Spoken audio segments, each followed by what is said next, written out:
Hello, and welcome to Nef Nugget, where I share with you business tips that will inspire you to act. And I personally own and manage a business that has pretty much three different offerings. It's coaching, it's community through my networking organization, and one day, very soon, I will have a co-working space. So to stay organized is not an option for me. It is a necessity so I can keep all the balls in the air at the right time.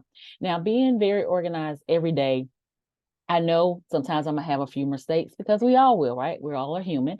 And that means I can do a better job at managing tasks that my business expand and grow if I have some tips and ways that I can ensure that I'm staying organized. So on today's Nef Nugget, I'm going to be discussing how to stay organized and how I personally do it and how you can do it too, with just a few tips. So number one, update your I love a planner, update your planner, update your online calendar. Make sure you're doing that every day.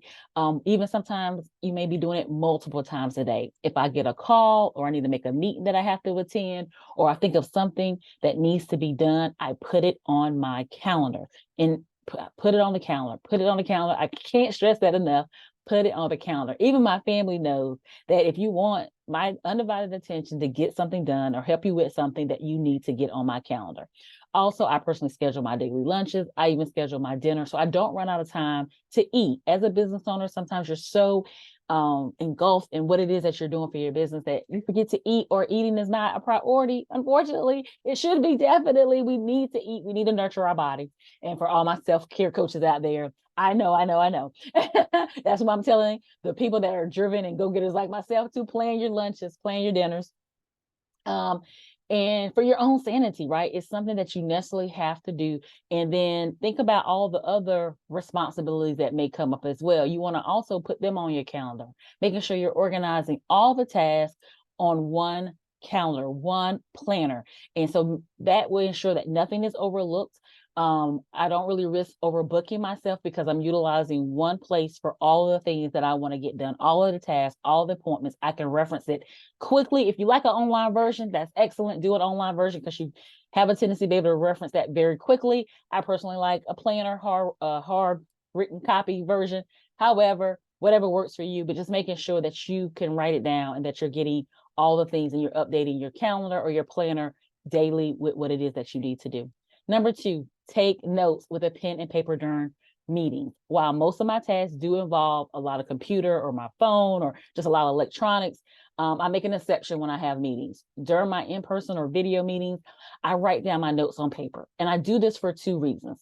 Number one, personally, I find handwritten notes to be a lot faster than typing on a computer or a device, even though I type pretty fast personally. Plus, I believe handwritten notes help me to retain the information a lot better in my memory, right? So putting pen to paper is very simple and it has different effect for me than a keyboard. So number two, take notes with a pen and paper during your meeting. And number three, I would say devote certain weekdays or to certain tasks, right? So out of my three different offerings, two take up most of my time. That's my community, the CBON networking organization, as well as my coaching. So I divide it up every week with something like this. So Mondays and Wednesday, I work on the community CBON and all the things that need to be done or I need to accomplish for that service. I work on that. On Tuesdays and Thursdays, I work on my coaching practice in the service and making sure that I'm doing everything I need to do to ensure that it continues to thrive and grow. And that's what I do on those 2 days. Now, personally, on Friday, that's my personal day for any of my own personal appointments and stuff like that. And then I use Saturday as like a float day. So anything I didn't accomplish, up until that point, I can use that Saturday morning time to really kind of get those things done so I don't carry them over into the next week. So that is how I do it. So let's recap. Number one, how can you stay organized? Update your calendar or your planner every single day. Number two, take notes with pen and paper at your meetings, whether they're virtually or in person. And number three, devote certain weekdays to certain tasks, right? And even if you don't have several different offerings, maybe there are several different hats you're wearing in your business. So you need to block them off. Maybe Monday is for blogging, two is for follow-up, Wednesdays for networking, whatever that looks like. Make sure that you're doing that as well. And for those who don't know me, let me introduce myself. I am Nefateria Fonda.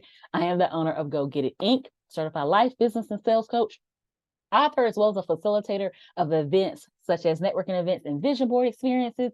And I specialize in helping those entrepreneurs who want to get clear on their ideal clients and get confident in themselves as well as their business so they can get more ideal clients into their pipeline. And if you enjoyed this Nef Nugget, please do me a favor, like, follow, share, and subscribe. Yes, like, follow, share, and subscribe. And I look forward to continuing to support you through these Nef Nuggets. Until the next time, be profitable and be blessed. Bye for now.